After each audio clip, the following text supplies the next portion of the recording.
Assalamualaikum warahmatullahi wabarakatuh. Alhamdulillah Rabbil alamin wal aqibatu lil muttaqin wala udwana illa 'alal zalimin. Segala puji bagi Allah Jalla Jalaluh Rabbul Alamin, Rabb alam semesta ini. Akibat yang baik, akhir yang indah hanyalah untuk orang-orang yang bertakwa.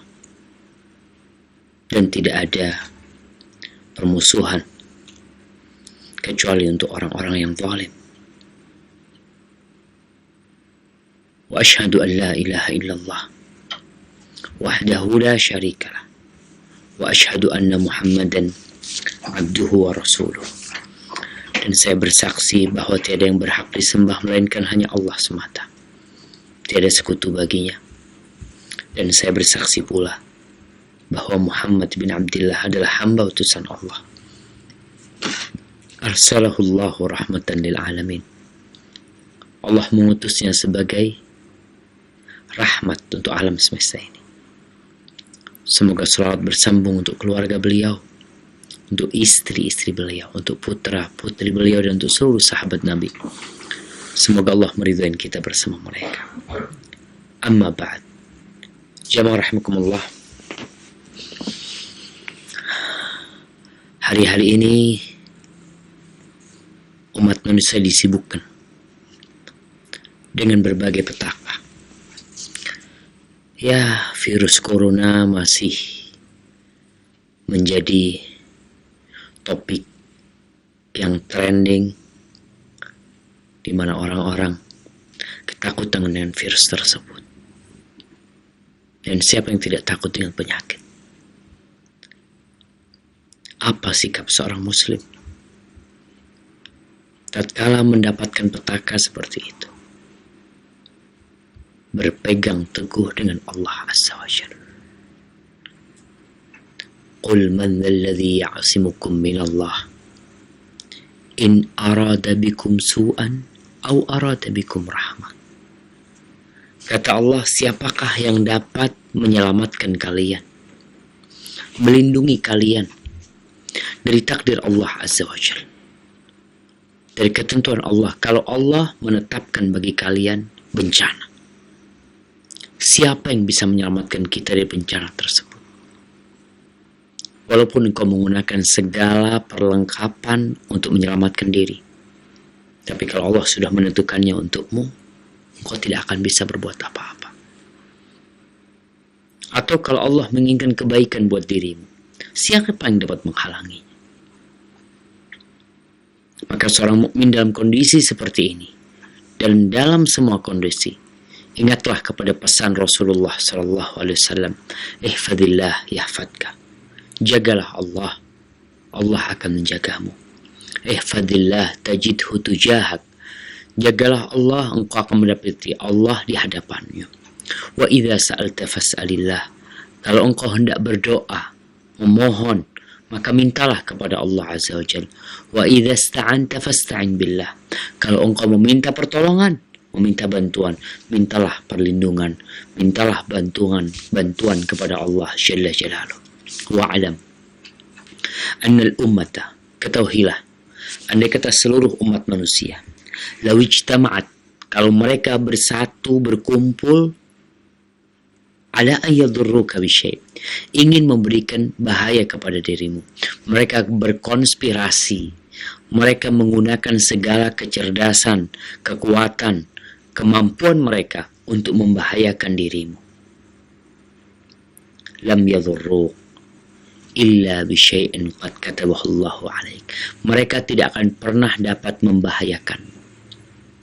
Tidak akan pernah. Kecuali dengan sesuatu yang Allah sudah menetapkannya atas diri. Dan sebaliknya, andai kata mereka berkumpul untuk memberikan manfaat kepadamu, untuk menyelamatkanmu dari sebuah petaka, untuk menyembuhkan penyakit yang menimpa dirimu. Tapi kalau Allah tidak menetapkannya untukmu, engkau tidak akan pernah dapat merasakan manfaat tersebut. rufi'atil aklam wa jaffatis suhuf. Pena itu sudah diangkat dan lembaran-lembaran itu sudah kering. Ahibati fillah, pada kesempatan kali ini kita telah sampai ke bab du'aul akh bi dhahril ghaib, tentang fadilah mendoakan saudara kita dalam kondisi dia nggak hadir di tempat itu. Dan ini sikap kita seorang muslim. Melihat saudara-saudara kita yang tertimpa musibah, nggak perlu antum dimintain doa baru mendoakan. Tapi doakanlah mereka. Akan ada malaikat yang telah diperintahkan khusus untuk mengaminkan doamu. Dan malaikat itu berkata, walaka bimithl. Dan engkau pun mendapatkan sama seperti doa yang kau panjatkan. Hadis Abu Darda yang sudah kita baca pada kesempatan sebelumnya, di mana Safwan bin Abdullah bin Safwan, menantunya Abu Darda, dia datang ke Syam. Dia berjumpa dengan ibu mertuanya. Dia datang ke rumahnya, bapak mertuanya sedang nggak ada.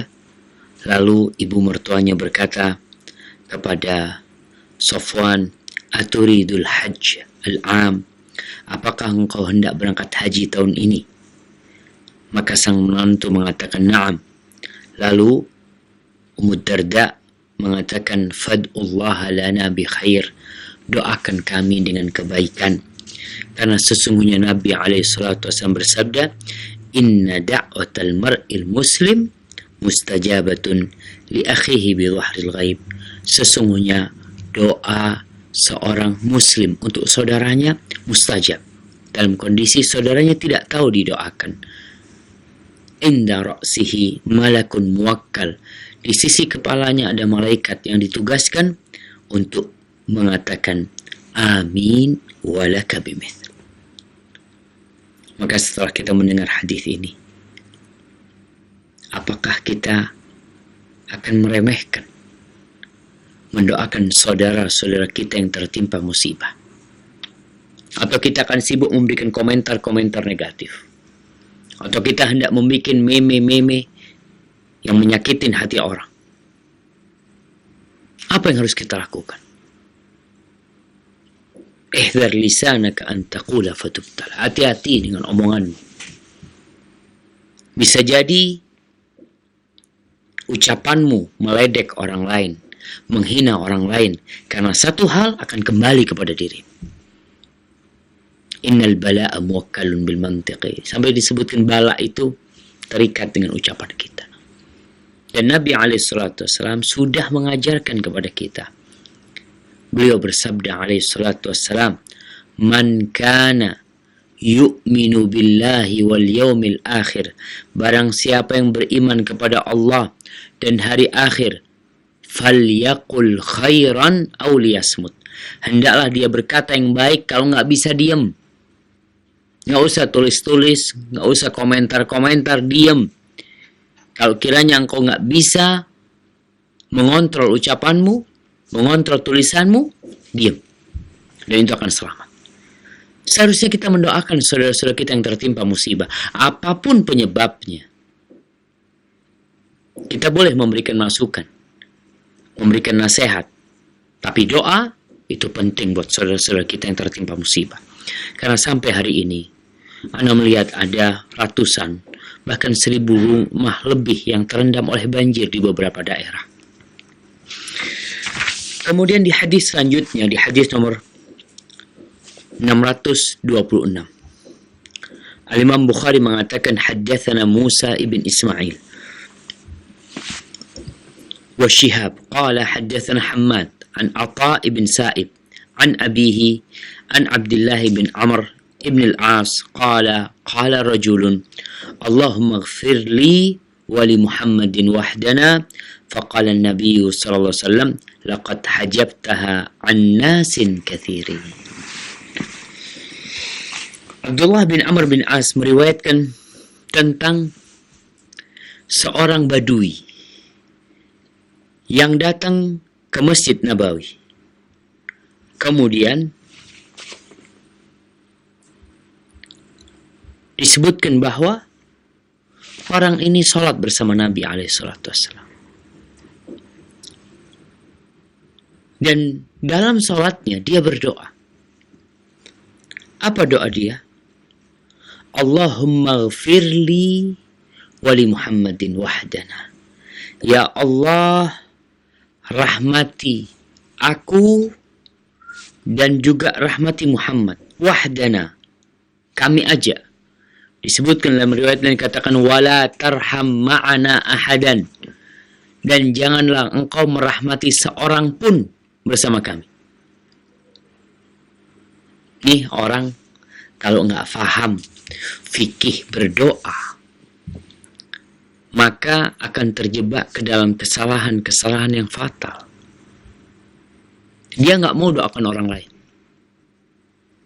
Dia hanya mendoakan dirinya dan Nabi Muhammad alaihissalam. Maka Rasulullah SAW mengatakan, laqad hajabtaha an nasin kathirin. Engkau telah menutup rahmat Allah dari orang banyak. Dalam riwayat lain dikatakan, laqad hajjarta wasi'an. Engkau telah menyempitkan sesuatu yang luas. Kalau Allah memberikan rahmat kepadamu, memberikan rahmat kepada keluargamu, Allah juga bisa memberikan rahmat kepada seluruh umat manusia tanpa mengurangi rahmat yang kau rasakan. Makanya manusia ini kalau dikasih kewenangan untuk membagi rizki, niscaya dia tidak akan bagikan kepada seluruh umat manusia. Karena kecintaan dia dengan hartanya, dengan uang yang diberikan, sehingga dia tidak akan berbagi dengan orang kecuali sedikit. Ahibati fillah, ini hadis berkaitan dengan mendoakan orang lain. Kenapa engkau tidak mau mendoakan orang lain? Doamu hanya untuk dirimu, hanya untuk keluargamu. Tetangga tidak pernah didoakan. Semoga Allah memberikan hidayah kepada mereka, memberikan berkah di rezeki mereka. Teman-teman di kantor, guru-guru kita, kenapa kita tidak mendoakan mereka? Apa masalahnya? Allah Subhanahu wa ta'ala di surah Al-Hasyr ayat 10, di ayat ke-8 menceritakan tentang orang-orang muhajirin. Di ayat ke-9 bercerita tentang orang-orang Ansar, bagaimana kecintaan mereka kepada orang-orang muhajirin. Lalu Allah berbincang tentang orang-orang yang datang setelah muhajirin dan Ansar. Apa kata Allah? وَالَّذِينَ جَاءُوا مِنْ بَعْدِهِمْ يَقُولُونَ رَبَّنَا اغْفِرْ لَنَا وَلِإِخْوَانِنَا الَّذِينَ سَبَقُونَا بِالْإِيمَانِ وَلَا تَجْعَلْ فِي قُلُوبِنَا غِلًّا لِلَّذِينَ آمَنُوا رَبَّنَا إِنَّكَ رَءُوفٌ رَحِيمٌ. Tuh doanya orang-orang yang datang setelah muhajirin dan ansar. Apa doa mereka? Ya Allah, ampuni untuk kami dan untuk saudara-saudara kami yang beriman sebelum kami, yang lebih dahulu beriman. Dan jangan jadikan di hati kami kedengkian kepada orang-orang yang beriman. Sesungguhnya Engkau Maha Pengasih dan Maha Penyayang, ya Allah. Dia doakan orang lain. Dan apa kurangnya dirimu ketika engkau mendoakan orang lain, sedangkan malaikat akan mengaminkan doa. Dalam hadis yang diriwayatkan oleh At-Tabrani, Rasulullah SAW mengatakan, man istaghfara lil mu'minina wa lil mu'minat, barang siapa yang berdoa memohon ampunan untuk laki-laki yang beriman dan untuk wanita-wanita yang beriman, kataballahu lahu bi kulli mu'minin wa mu'minatin hasanah. Allah akan tulis untuk dia dengan setiap orang yang beriman, laki-laki atau perempuan, satu kebaikan. Ketika engkau mengatakan Allahumma ighfir lil mu'minin wal mu'minat al-ahya minhum wal amwat, yang hidup dan yang mati ya Allah. Kalau jumlah orang beriman 2 miliar atau sama 1,7 miliar, engkau mendoakan mereka, engkau akan mendapatkan kebaikan sejumlah orang-orang tersebut. Ini doa umum. Kadangkala ada saudara kita yang minta didoakan secara khusus. Ketika anak-anaknya Nabi Yusuf, Allah cerita di surat Yusuf,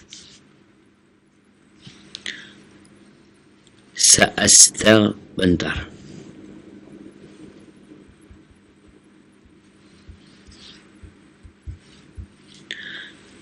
Nah, di surat Yusuf. Nah, di surat Yusuf ayat 97. Ketika anak-anaknya Nabi Yakub alaihissalam mengakui kesalahan mereka setelah kira-kira 40 tahun Nabi Yusuf dipisahkan dari orang tuanya. Kemudian anak-anaknya pulang dari Mesir membawa pakaian Nabi Yusuf alaihissalam, dilemparkan ke wajahnya, fartadda basira, lalu ayahnya dapat melihat kembali, dan sang ayah mengatakan, alam aqul lakum inni a'lamu minallahi ma la ta'lamun, bukankah aku sudah kasih tahu kalian, aku itu tahu dari Allah Azza wa Jal, apa yang kalian nggak tahu? Dikasih ilmu sama Allah Azza wa Jal. Apa kata saudara-saudara Nabi Yusuf alaihissalam? Qalu ya abana astaghfir lana dhunubana. Wahai ayah kami, mohonkan ampun, mintakan ampun kepada Allah buat kami atas dosa-dosa kami. Inna kunna khati'in, kami benar-benar telah melakukan kesalahan.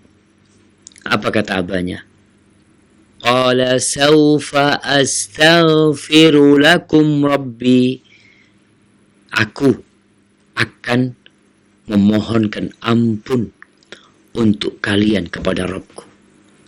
Disebutkan sang ayah mengakhirkan waktu istighfarnya di sepertiga malam akhir buat anak-anak.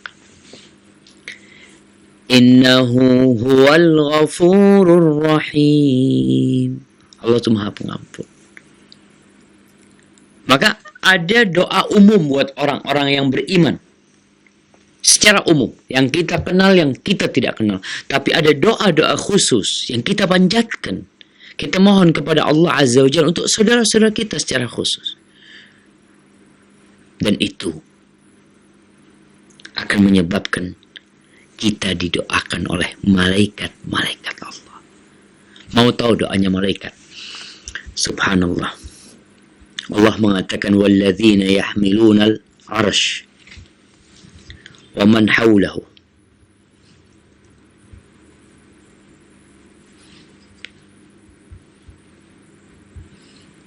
Alladzina yahmilunal arsh wa man hawlahu.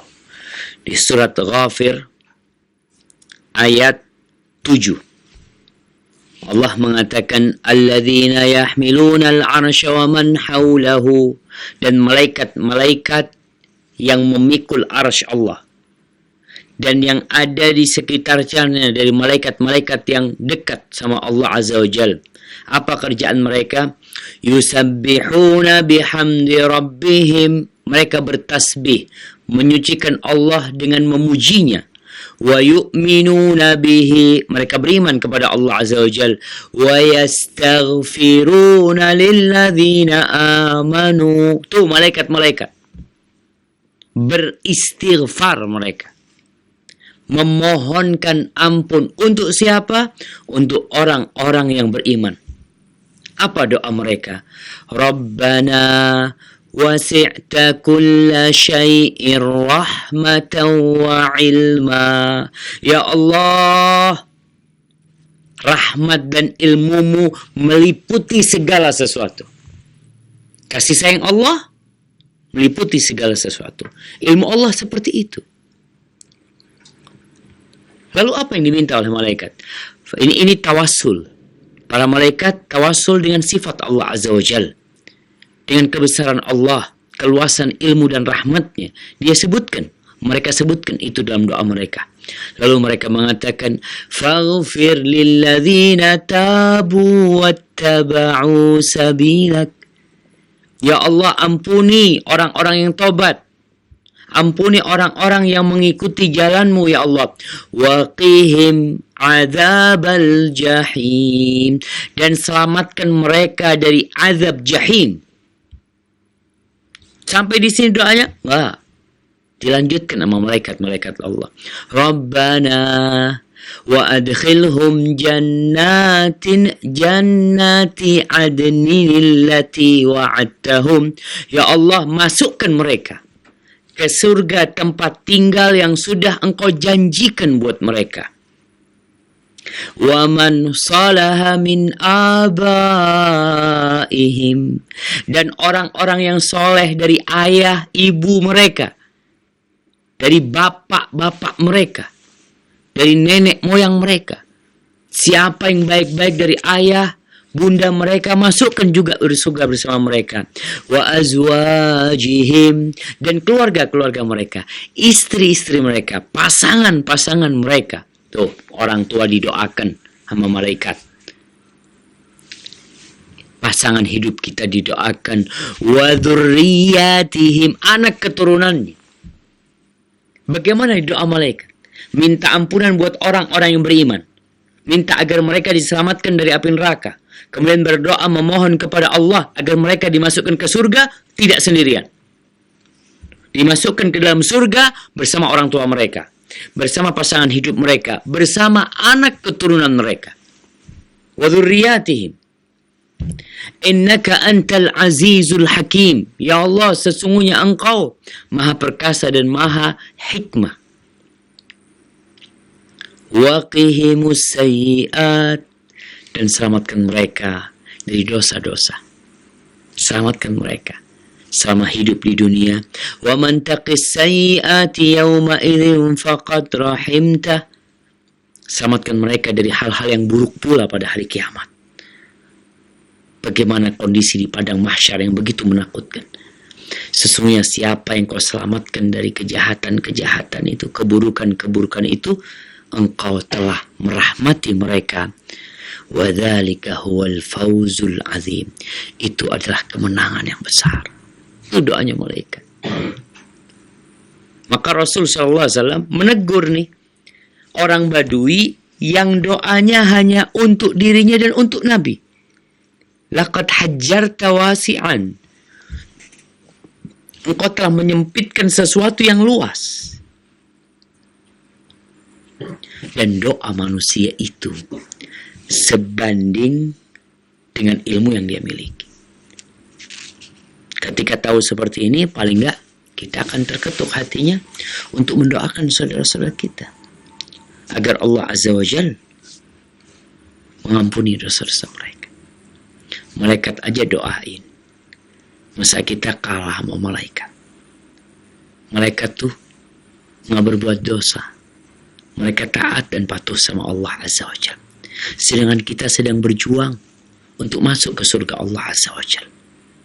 Dan mendoakan saudara kita untuk diampuni, sejatinya malaikat mendoakan kita untuk diampuni pula. Barakallahu fikum. Baik. Di hadis yang selanjutnya, Imam Bukhari mengatakan haddatsana Jandal bin Waliq. Qala haddatsana Yahya bin Ya'la an Yunus bin Khabbab an Mujahid an Ibn Umar radhiyallahu anhuma qala sami'tu an-nabiyya sallallahu alaihi wasallam yastaghfirullah fil majlis 100 marrah rabbi ighfirli wa tub alayya warhamni innaka antat tawwabur rahim. Allah Azza wa Jal berfirman, Udu'uni astajib lakum. Berdoalah, memohonlah kepadaku, pasti aku kabulkan. Lalu kita nggak mau doa.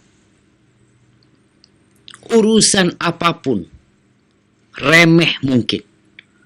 Ibu-ibu di rumahnya sedang memasang gas.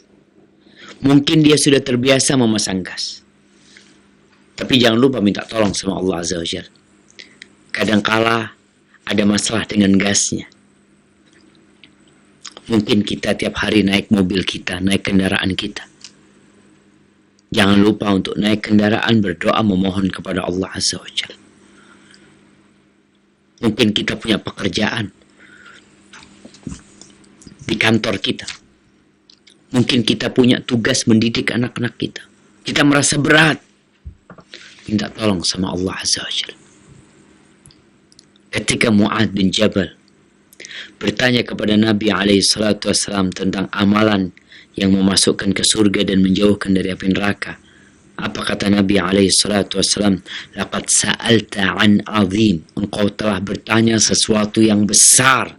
Wa innahu la yasirun ala man yassarahu Allah alaih.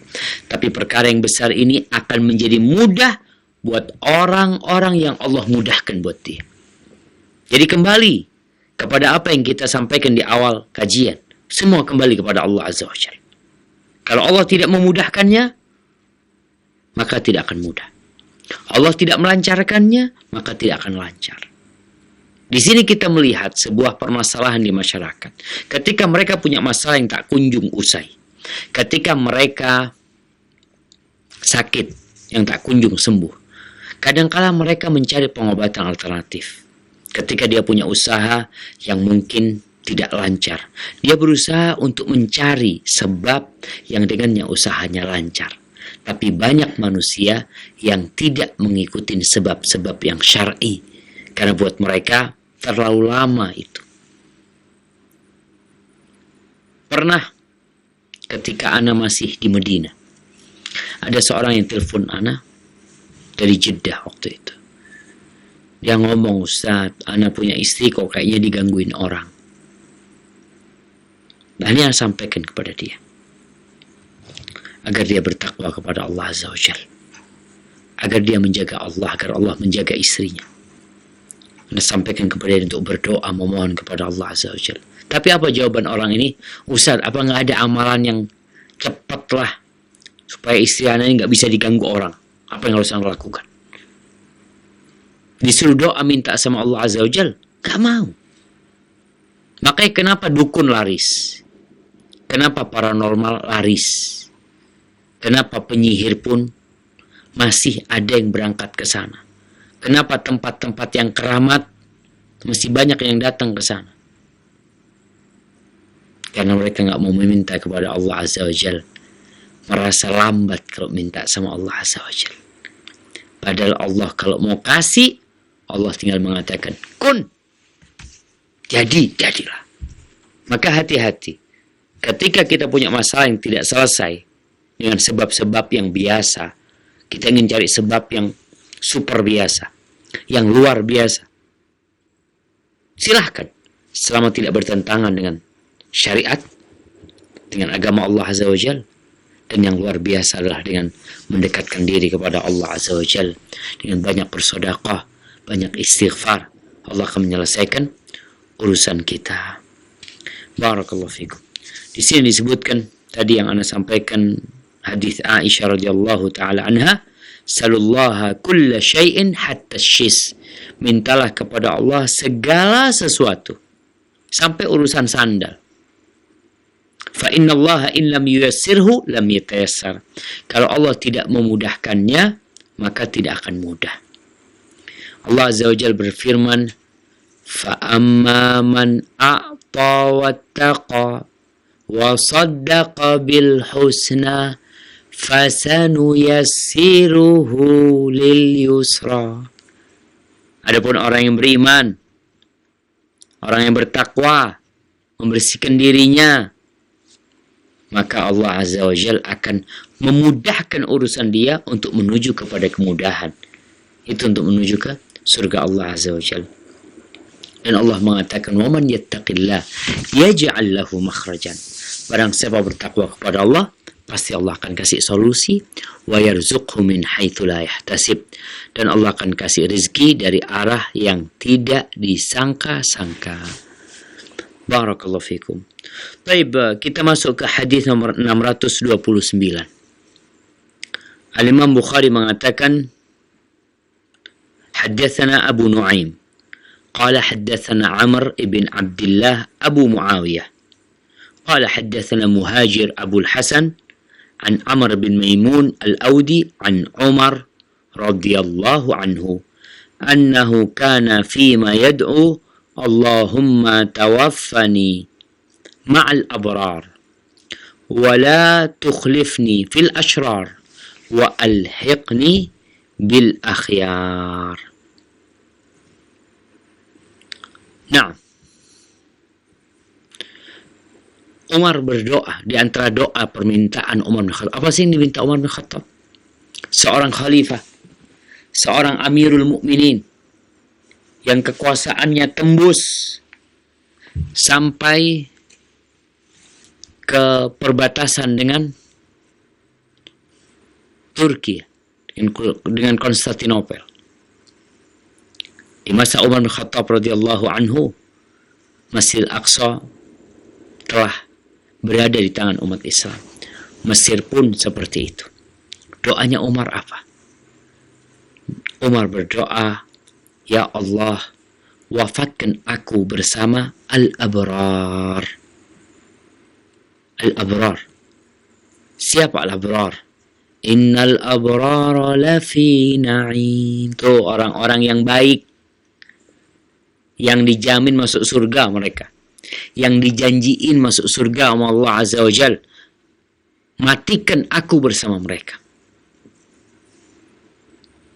Maka jamaah, ketika kita memohon kepada Allah Azza wa Jal sebuah kematian, hendaklah kita meminta kematian bersama orang-orang yang baik. Bagaimana mereka mati?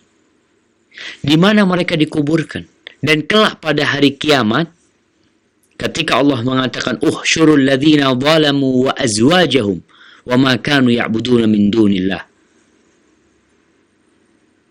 Kumpulkan, nanti akan dikumpulkan. Allah akan nyuruh dikumpulkan untuk orang-orang yang zalim bersama pasangan-pasangan mereka, sesuai dengan tingkatan kezaliman mereka. Akan dikumpulkan pencuri dengan pencuri, kata Umar bin Khattab. Pezina dengan pezina akan dikumpulkan nanti. Pemimpin-pemimpin yang zalim bersama pemimpin-pemimpin yang zalim. Para penipu dengan penipu, para perampok dengan perampok akan dikumpulkan. Maka Umar berdoa meminta kepada Allah agar dimatikan bersama orang-orang yang baik. Sehingga dia kumpul sama orang-orang baik, hidup bersama mereka, mati bersama mereka, dalam kondisi menjaga diri, melakukan kebaikan selalu untuk Allah Azza wa Jalla. Wala tukhlifni mal asyrar. Jangan aku ditinggal sama orang-orang buruk. Rasulullah SAW meninggal dunia, Abu Bakar meninggal dunia, Umar bin Khattab radhiyallahu anhu berdoa memohon kepada Allah, jangan sampai dia ditinggal bersama orang-orang yang banyak melakukan kejahatan. Kenapa? Karena seorang kawan itu punya pengaruh. Kalau dia baik akan membawa kepada kebaikan. Kalau dia buruk akan menyeret kepada keburukan. Itu kalau satu. Gimana kalau kawan buruknya banyak? Akan sulit untuk keluar dari kumbangan keburukan tersebut. Maka Umar minta supaya jangan aku dibiarin tinggal bersama orang-orang yang banyak berbuat jahat, banyak merusak. Jamaah, pemirsa Raja TV dan pendengar Radio Raja, jangan sembarangan memilih kawan. Kawan yang baik akan dapat memberikan syafaat pada hari kiamat. Dan kawan yang buruk akan berusaha untuk menyesatkan kita. Kemudian, wa alhiqni bil akhyar. Nih, kumpulkan aku bersama orang-orang yang baik. Minta supaya bisa beramal seperti amalannya orang-orang soleh. Di dunia minta seperti itu, di akhirat supaya dikumpulkan bersama mereka. Seperti doanya Nabi Yusuf alaihissalam. Ketika Nabi Yusuf mengatakan, wa alhiqni bis-salihin, kumpulkan aku, gabungkan aku bersama orang-orang yang soleh. Ahibati fillah, berkaitan dengan doa Umar bin Khattab radhiyallahu anhu, ini minta kebaikan dunia dan akhirat. Umar tidak lupa bahwa yang diperlukan oleh kita dalam kehidupan ini kawan baik yang mengingatkan kita tatkala kita melakukan kesalahan, yang mendukung kita tatkala kita sedang lemah hendak melakukan kebaikan, yang memotivasi kita untuk jadi lebih baik dalam kehidupan ini. Makanya di antara ucapan Umar bin Khattab radhiyallahu anhu, rahimallahu mra'an ahda ilaina uyubana, semoga Allah merahmatin orang-orang yang menghadiahkan kepada kami aib-aib kami, kekurangan-kekurangan kami. Karena bagaimanapun baiknya manusia, tetap dia makhluk yang melakukan dosa. Dan ada hikmah ketika manusia melakukan dosa. Dia jadi sadar, nggak ujub. Engkau manusia yang penuh dengan kekurangan. Kalau dia baik terus, tidak terjerumus ke dalam perbuatan dosa, maka ditakutkan malah dia bangga dengan dirinya sendiri, lupa dengan penjagaan Allah Azza wa Jal. Maka terjerumusnya sebagian ke dalam dosa membuat mereka kembali kepada Allah Azza wa Jal dan untuk mengusir perasaan ujub yang ada pada dirinya. Dan kemudian di sini disebutkan Imam Bukhari mengatakan haddatsana Umar bin Hafs qala haddatsana Abi qala haddatsana A'mash qala haddatsana Shaqiq qala kana Abdullah yukthiru an yad'u bihaula'i ad-da'awat. Ini Syaqiq meriwayatkan dari gurunya Abdullah bin Mas'ud radhiyallahu anhu bahwa Abdullah bin Mas'ud ini banyak kali berdoa dengan sebuah doa yang dihafal oleh Syaqiq. Apa permintaannya? Rabbana aslih bainana wahdina sabilal Islam wa najjina minadh dhulumati ilan nur واصرف عنا الفواحش ما ظهر منها وما بطن وبارك لنا في أسماعنا وأبصارنا وقلوبنا وأزواجنا وذرياتنا وتب علينا إنك أنت التواب الرحيم واجعلنا شاكرين لنعمتك مثنين بها قائلين بها وأتممها علينا. Masya Allah, ini doanya Abdullah bin Mas'ud radhiyallahu anhu. Tadi kita dengar doanya Umar bin Khattab radhiyallahu anhu. Sekarang Imam Bukhari menyebutkan doanya Abdullah bin Mas'ud. Apa doa yang pertama? Rabbana alif bainana. Dan di Sunan Abi Dawud disebutkan Allahumma alif baina qulubina wa aslih dzata bainina. Ya Allah, lembutkan hati di antara kami, di antara keluarga kami. Perbaiki masalah-masalah gesekan-gesekan yang terjadi di antara kami. Subhanallah jemaah. Ketika perang Badar, setelah perang terjadi masalah tentang pembagian harta rampasan perang. Pemuda-pemuda yang mereka merasa berjuang, mereka mengumpulkan harta rampasan perang, dalam benak mereka, mereka yang lebih berhak. Yang tua-tua ketika itu sedang menjaga Nabi SAW, mereka tidak peduli dengan harta rampasan perang. Maka kata mereka, kami yang lebih berhak. Kami jagain Rasul SAW. Kalian jagain harta tuh. Ada kelompok ketiga, yaitu pasukan yang lari mengejar musuh. Mereka tidak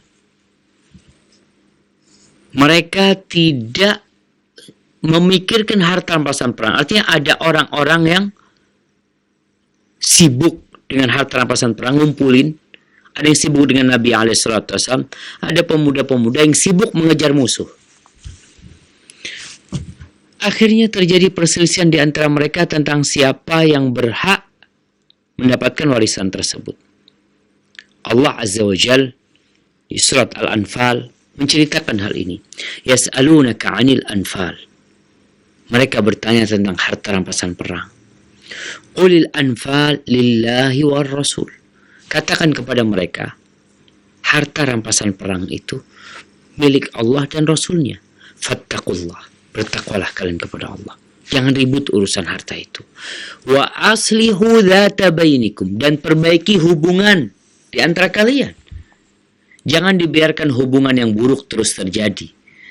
Karena setan itu akan berusaha untuk memecah belah. Untuk menimbulkan permusuhan. Doanya Abdullah bin Mas'ud, beliau minta yang pertama, ya Allah perbaiki hubungan antara kami ya Allah. Kondisi kami. Mungkin ada permasalahan-permasalahan yang tidak diinginkan terus terjadi menimpa kita. Doa minta sama Allah Azza wa Jalla. Kemudian yang kedua, wahdina sabilal Islam. Di riwayat disebutkan wahdina subulal Islam. Tunjukkan kepada kami jalan-jalan Islam. Pondasi-pondasi Islam. Rukun-rukun Islam, kewajiban-kewajiban Islam. Minta sama Allah supaya dikasih petunjuk. Karena banyak muslim nggak tahu jalan Islam. Bahkan dia mencoreng Islam. Di akhir-akhir ini kita melihat orang-orang Islam yang Islamophobia. Takut sama Islam. Ketika disampaikan kepadanya tentang syariat Allah Azza wa Jalla, dia ketakutan. Nggak mau, menolak. Maka doa minta sama Allah agar ditunjukkan jalan-jalan Islam. Wa najjina minadh-dhulumati ilan nur. Dan selamatkan kami dari kegelapan ya Allah. Kegelapan kekufuran, kegelapan kesyirikan, kegelapan kemaksiatan, kefasikan menuju kepada cahaya iman, cahaya tauhid, cahaya ketaatan. Ini yang akan menyelamatkan seorang dari kegelapan di hari akhir. Dan akan hidup dengan cahaya Allah ketika melewatin sirat atau menuju ke sirat yang berada di atas neraka jahanam. Ketika itu ada pembagian cahaya, maka kita minta kepada Allah agar kita diselamatkan dari kegelapan menuju cahaya. Wasrif annal fawahisha. Ya Allah, jauhkan kami ya Allah dari dosa-dosa besar, khususnya perzinaan. LGBT lah salah satunya. Ma dhahara minha wa ma batan. Kekejian-kekejian, dosa-dosa yang nampak ya Allah. Yang nyata atau yang tersembunyi. Karena ada dosa-dosa besar yang nyata kelihatan. Tapi ada dosa-dosa yang tersembunyi. Yang kadang-kala tatkala kita sendirian datang tuh pikiran-pikiran buruk yang mendorong kita untuk melakukan dosa. Maka Abdullah bin Mas'ud berdoa supaya dijauhkan dari kekejian dosa-dosa ini yang nyata, yang nampak dan yang tersembunyi. Wa barik lana ya Allah, berikan berkah kepada kami. Gimana? Yang pertama minta berkah fi asma'ina, di pendengaran kami ya Allah, agar pendengaran kami terus bersama kami sampai kami meninggal dunia. Karena ada orang yang di akhir hayatnya pendengarannya rusak, nggak dengar, harus pakai alat bantu. Minta sama Allah, Allahumma barik lana fi asma'ina, pendengaran kami berkah ya Allah, supaya terus baik, terus bermanfaat, bisa digunakan sampai meninggal dunia. Wa absarina, dan mata kami ya Allah. Minta berkah di mata kita jemaah. Ada orang-orang yang di masa tuanya buta. Ada yang di masa mudanya juga buta. Minta sama Allah supaya diberkahin mata kita. Supaya tidak melihat kecuali yang baik. Dan dijaga pandangan tersebut menjadi pewaris kita sampai mati, tetap pandangan mata kita baik. Wa qulubina, dan minta berkah di hati kami. Supaya hati kami terus berlapang dada, bersyukur kepada Allah ketika mendapatkan nikmat, bersabar ketika mendapatkan musibah. Wa azwajina wa dzurriyyatina, dan minta kepada Allah supaya diberkahin di istri-istri kami dan anak-anak keturunan kami. Berkahin mereka ya Allah. Diberkahin gimana? Diberkahin agar mereka terus melakukan ketaatan, dibimbing untuk mendekatkan diri kepada Allah, bertambah keimanan mereka, dijauhkan dari kemaksiatan. Sebagaimana di surat Al-Furqan ayat 74, doa orang-orang yang beriman, Rabbana hablana min azwajina wa dhurriyyatina qurrata a'yun waj'alna lil muttaqina imama. Nih, qurrata a'yun, minta kepada Allah anak-anak jadi qurrata a'yun, penyejuk pandangan, terus baik dan terus baik. Itu berkah di keluarga kita. Istri kita tambah lama tambah baik, keluarga kita tambah lama tambah baik. Itu berkah, kebaikannya tetap dan berkembang menjadi lebih baik. Wa tub alaina, dan kemudian Abdul Mas'ud minta supaya diterima tobatnya, dikasih taufik untuk mendekatkan diri kepada Allah, menjauhin dosa-dosa. Innaka antat tawwabur rahim, sesungguhnya Engkau ya Allah adalah Maha menerima tobat dan Maha pengasih. Waj'alna syakirina li ni'matika, jadikan kami ya Allah orang-orang yang senantiasa mensyukuri nikmat yang Kau berikan ya Allah. Muthnina biha, selalu kami memujimu dengan nikmat-nikmat itu. Qailina biha, selalu mengatakan alhamdulillah, ini dari Allah. Dia ceritakan nikmat yang Allah berikan, tidak disembunyikan. Wa atmimha alaina, dan sempurnakan nikmat itu buat kami. Artinya jaga nikmat itu buat kami ya Allah, jangan sampai nikmat itu hilang. Siapa yang bisa menjaga nikmat itu? Allah Azza wa Jalla. Ini doa Abdullah bin Mas'ud radhiyallahu taala anhu. Barakallahu fikum jemaah. Mungkin itu yang bisa kita kaji pada kesempatan kali ini. Masih ada waktu, kita gunakan untuk tanya jawab. Kita kembali ke studio Roja di pusat. Nah, coba. Jazakallahu khairan, kami sampaikan kepada Ustaz Dr. Syafiq bin Riza Basalamah MA Hafizahullah Ta'ala yang telah memberikan nasihatnya kepada kita di kesempatan malam hari ini dari pembahasan kitab Al-Adabul Mufrad karya Al-Imam Al-Bukhari yang kami pancar luaskan dari studio mini di STDI Imam Syafi'i di Jember, Jawa Timur. Dan untuk selanjutnya kami undang Anda para pemirsa Roja TV dan pendengar Radio Roja untuk berpartisipasi dalam sesi tanya jawab. Dan untuk kesempatan pertama kita akan coba angkat pertanyaan melalui pesan singkat dari hamba Allah di Bau-Bau di Sulawesi Tenggara. Ustadz, ana orang awam tentang tata cara berdoa, termasuk doa khusus.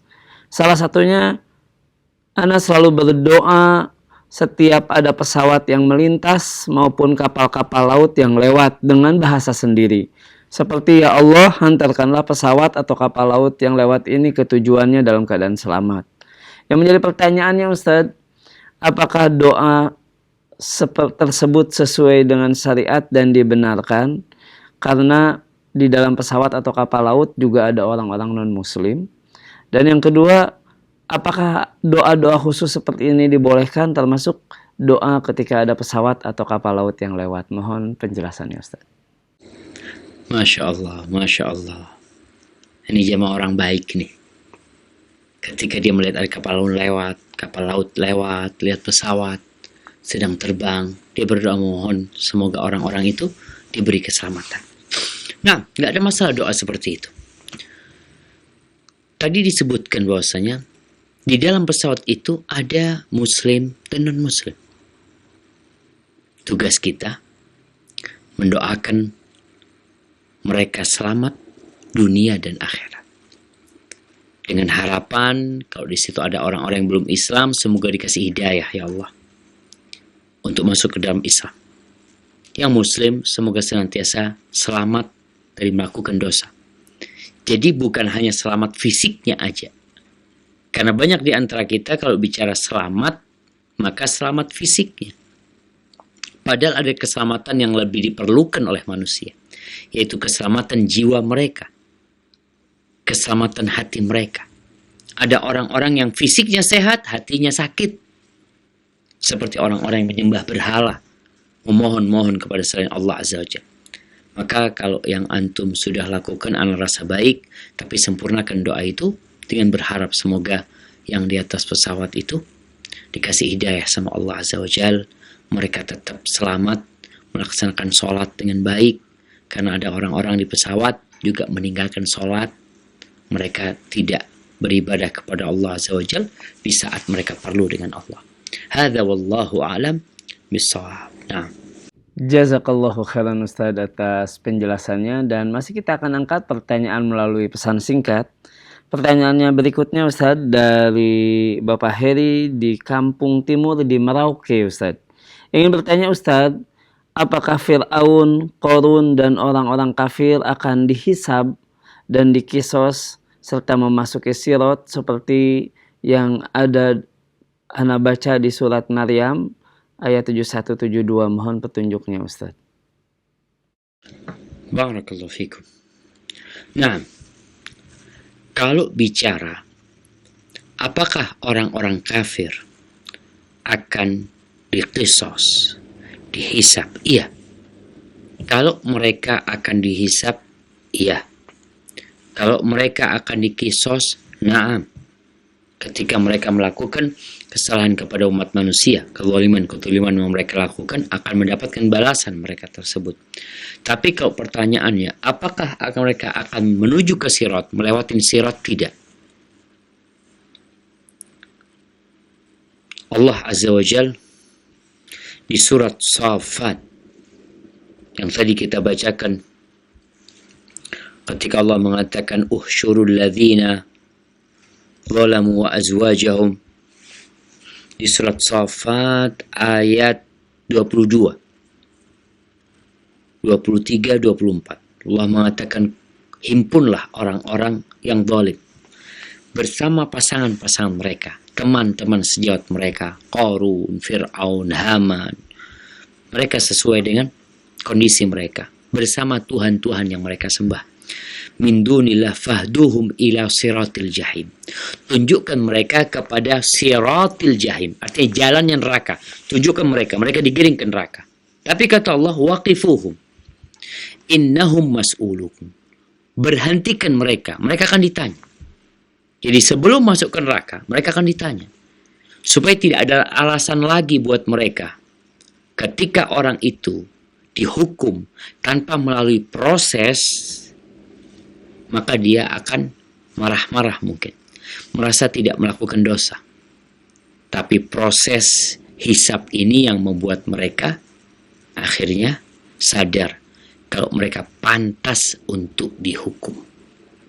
Mereka digiring menuju ke neraka jahanam. Jadi ketika dipisahkan antara orang-orang beriman dengan orang-orang kafir ini langsung menuju ke neraka dan mereka berjatuhan ke dalam api neraka.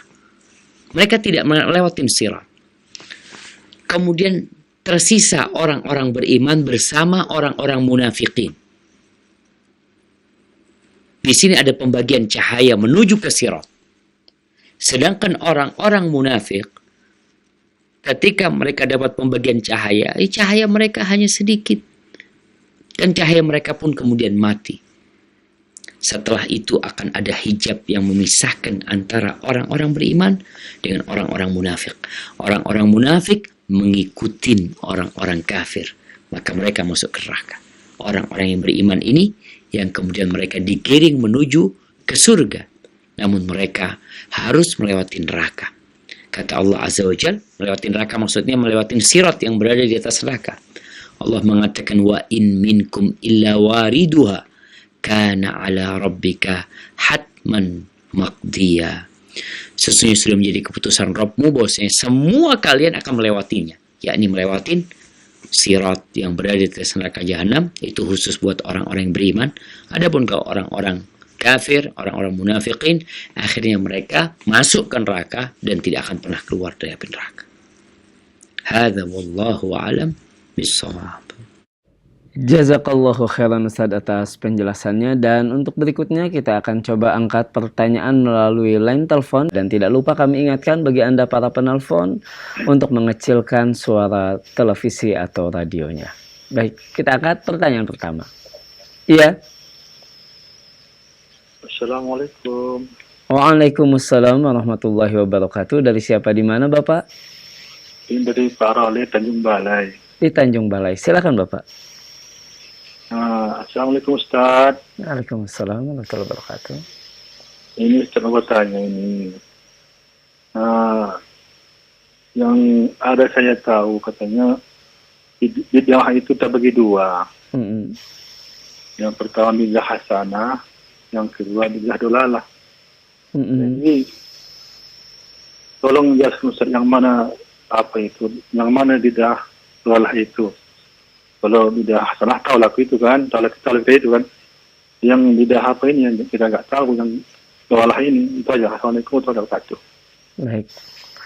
Waalaikumsalam warahmatullahi wabarakatuh. Tafadhol, Ustaz. Barakallahu fikum ya. Berkaitan dengan bid'ah, Rasulullah sallallahu alaihi wasallam mengatakan iyyakum wa muhdatsatil umur.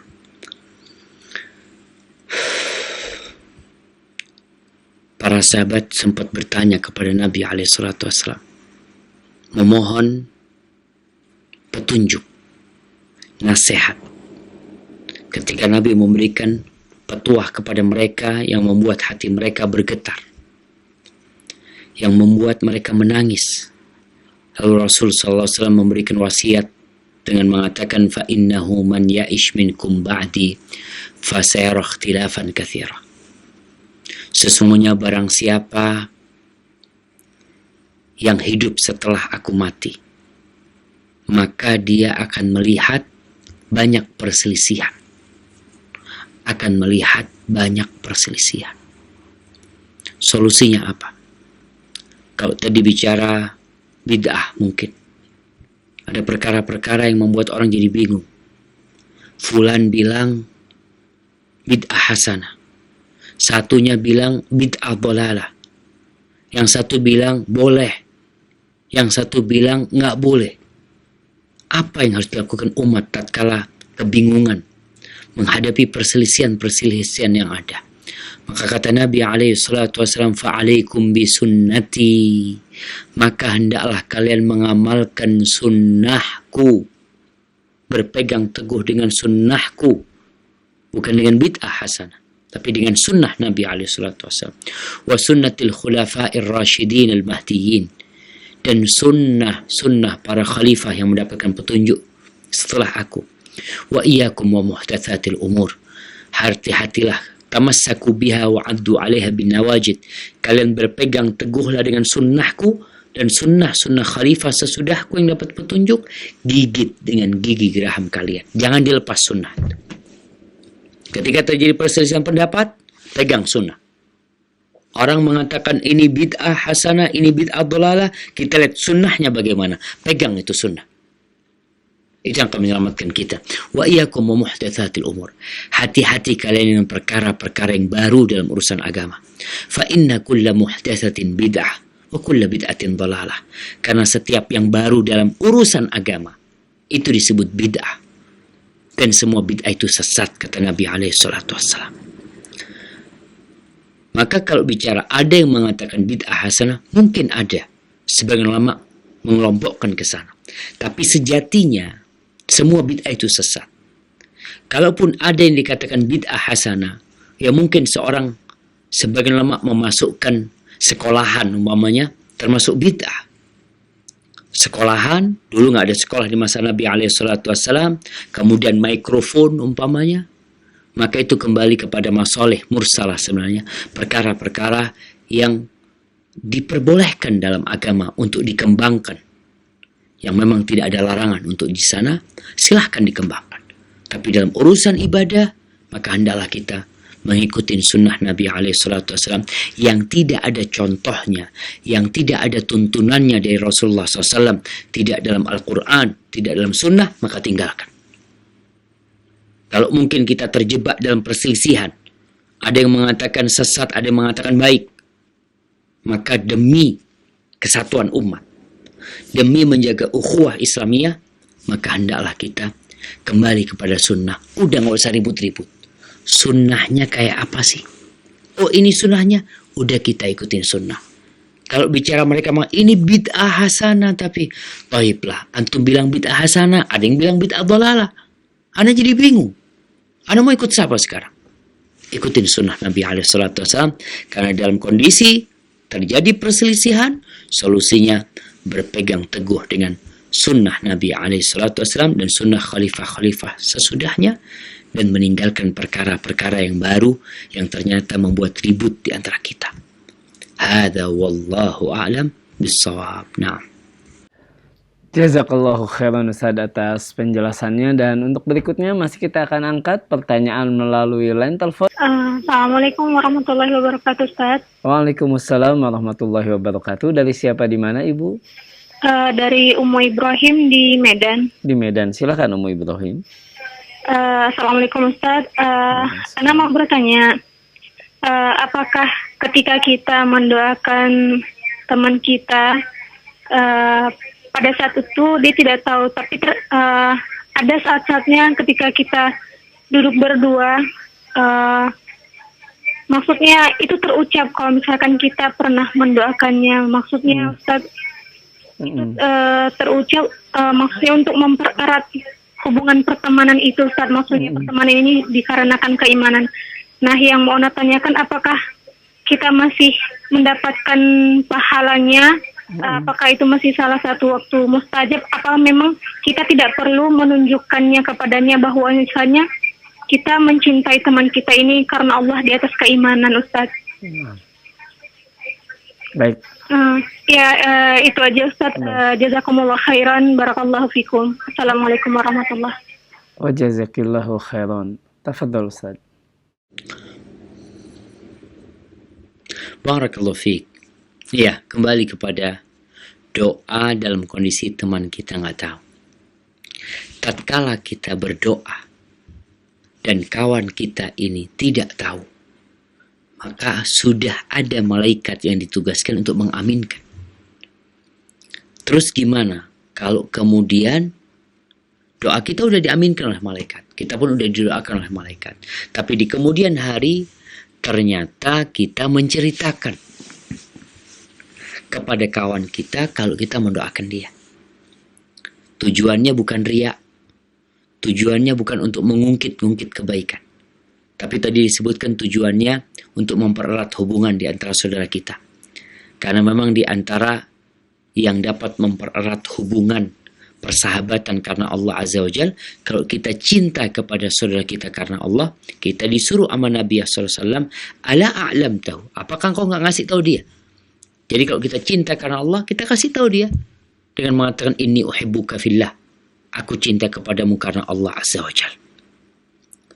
Terus sekarang ungkapan cinta ini salah satunya tadi dengan mengatakan ana selalu mendoakan anti, umpamanya. Semoga Allah memudahkan semua urusan anti. Ucapan yang ini bukan dalam kondisi gaib. Yang gaib yang diaminkan oleh malaikat. Tapi ketika itu, maka tidak ada doa sebenarnya. Tatkala dia mengatakan itu bukan riya, bukan untuk pamer, semoga tetap doanya dikabulkan sama Allah Azza wa Jalla. Karena kalau riya ini yang dapat membatalkan amalan kita. Yang awalnya mendapatkan pahala, yang awalnya diberi oleh Allah Azza wa Jalla balasan, gara-gara riya, maka kamathali safwanin alaihi turab, seperti sebuah batu yang di atasnya ada tanah, yang orang berharap bisa menanam di atas tanah tersebut, fa asabahu wabilun fatarauqahu salda. Riya ini seperti hujan deras yang menghapuskan, mengikis itu tanah sehingga tidak tersisa kecuali batu yang cadas. Hadza wallahu a'lam bissawab. Allahu khairan Ustaz atas penjelasannya, dan pertanyaan berikutnya kita akan angkat melalui pesan singkat Ustaz. Salah satu pertanyaan yakni dari hamba Allah, seorang akhwat berumur 31 tahun Ustaz. Ustaz, saya sampai saat ini belum juga menikah. Padahal saya sudah berdoa Ustadz dan berikhtiar. Kenapa belum bertemu jodoh juga Ustadz? Dan juga pertanyaan-pertanyaan yang senada, yang banyak Ustadz, bertanya terkait dengan doa yang telah dipanjatkan dalam waktu yang panjang, namun belum dikabulkan juga. Mohon penjelasannya Ustadz, sebab penyebab doa tidak dikabulkan ini. Barakallahu fiik. Subhanallah jemaah. Kenapa doa kita nggak dikabulkan? Salah satunya adalah karena pertanyaan tadi. Pertanyaan ini menunjukkan kalau orang-orang sudah berdoa, dia ingin dikabulkan, tapi nggak dikabulkan. Kok belum dikabulkan? Dia tergesa-gesa. Dia terburu-buru minta doanya dikabulkan oleh Allah Azza wa Jalla. Dia putus asa karena sudah berdoa mungkin selama 10 tahun. Mungkin sudah berdoa selama 12 tahun. Ada yang berdoa selama 15 tahun. Ada yang berdoa selama 20 tahun. Rasulullah sallallahu alaihi wasallam mengatakan, yustajabu lil abdi ma lam yasta'jil.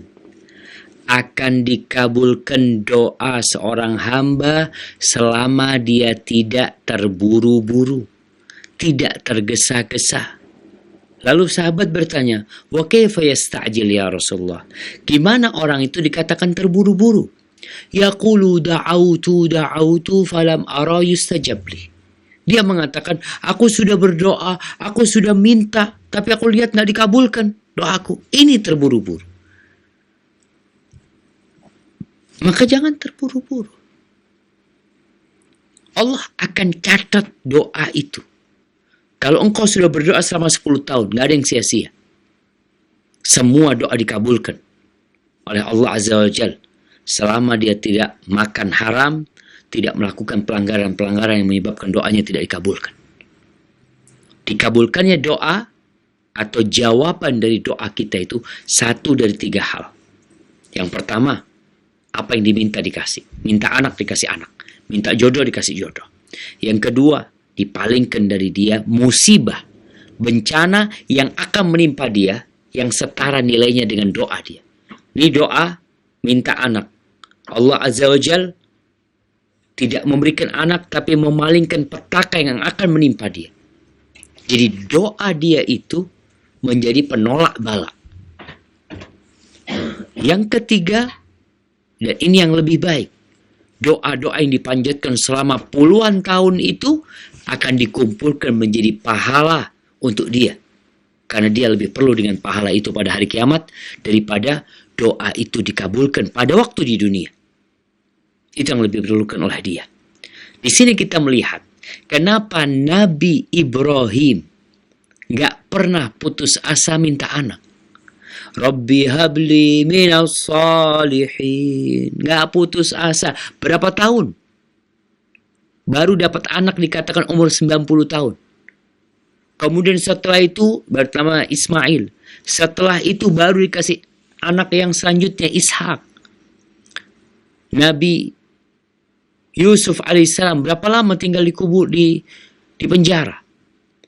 Nabi Yakub ayahnya Nabi Yusuf alaihissalam berapa tahun berdoa ingin berjumpa dengan anaknya, ingin dikumpulkan dengan anaknya, dikatakan 40 tahun. Nabi Zakaria berapa tahun berdoa minta anak.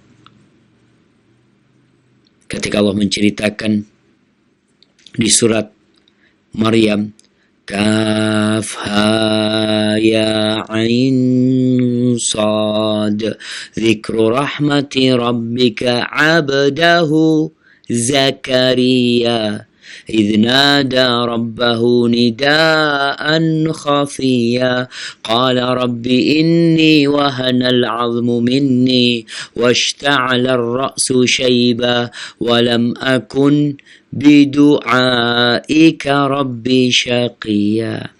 Bagaimana Nabi Zakaria ketika doa dengan suara penuh kelirihan memohon kepada Allah Azza wa Jal, mengatakan, wahai Rabbku, sesungguhnya aku sudah lemah tulang-tulang belulangku.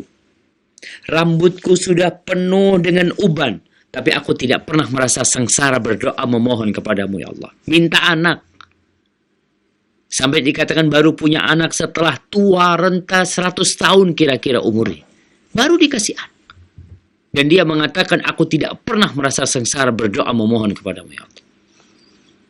Ini yang kadang-kala masalah dengan kita. Merasa sudah berdoa, Anda sudah lama, di waktu-waktu mustajab Anda memohon, kok Anda melihat tidak dikabulkan. Kata Nabi SAW, yustajabu lil abdi. Dikabulkan doa hamba itu selama dia tidak terburu-buru. Maka jangan terburu-buru. Nggak ada ruginya engkau berdoa. Engkau menunjukkan bahwa engkau perlu sama Allah Azza wa Jal. Bahkan kalau bicara ibadah, ad-du'a huwal ibadah. Doa itu ibadah. Kita terus beribadah dengan doa-doa yang kita panjatkan kepada Allah Azza wa Jal. Dan bisa jadi ketika Allah tidak mengabulkan doa kita, Allah memalingkan musibah yang akan menimpa kita. Maka husnudzon sama Allah Azza wa Jal dan buruk sangkalah kepada diri kita. Yakin kalau Allah akan mengabulkan doa. Sebagaimana yakinnya Nabi Yakub, Allah akan mengabulkan doanya. Sebagaimana yakinnya Nabi Ibrahim, Allah akan memberikan anak. Dan sebagaimana yakinnya Nabi Zakaria, Allah akan mengabulkan doanya dan Allah berikan apa yang mereka pinta. Hadza wallahu a'lam bissawab. Jazakallahu khairan Ustaz atas penjelasannya. Dan pertanyaan terakhir untuk kesempatan malam hari ini Ustaz, terkait dengan berdoa dengan pengeras suara di masjid Ustaz, apakah diperbolehkan? Dan berdoa untuk orang banyak ketika orang-orang hadir juga apakah diperbolehkan? Banyak penanya yang menanyakan seperti ini. Mohon penjelasannya Ustaz. Ahibati fillah, berkaitan dengan doa, Allah mengatakan ud'u rabbakum tadarruan wa khufya. Berdoalah memohon kepada Allah dalam kondisi merendahkan diri, penuh ketundukan, wa khufya, dan sembunyi-sembunyi. Makanya ketika para sahabat Nabi berdoa mengangkat suara mereka saling tinggi-tinggian suaranya, Nabi SAW menegur mereka, yang kalian pinta ini yang maha mendengar dan maha mengetahui. Gak perlu teriak-teriak. Gak perlu teriak-teriak. Namun ada doa-doa bersama yang memang dianjurkan untuk dibaca. Seperti ketika khutbah Jumat. Rasulullah SAW berdoa dan para sahabat mengaminkan doa Nabi SAW ketika itu. Ketika selesai perang Uhud, Nabi SAW menyuruh para sahabat bersaf di belakangnya dan Nabi angkat tangan berdoa dan para sahabat mengaminkan.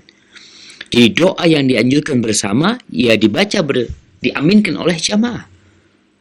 Ketika umpamanya doa kunut, witir, imam membaca dengan suara keras dan makmum mengaminkannya. Adapun kalau tidak dalam momentum-momentum yang disyariatkan, yang disunnahkan, maka Nabi SAW menyuruh kita doa untuk sembunyi-sembunyi. Cukup engkau yang mendengarkannya bersama Allah Azza wa Jalla yang maha pendengar. Maka hendaklah kita belajar lagi. Jangan sampai kita ingin menunjukkan syiar-syiar Islam, ternyata malah itu tidak diajarkan oleh Nabi SAW.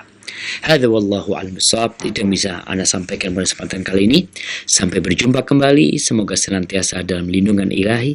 Wassalamualaikum warahmatullahi wabarakatuh.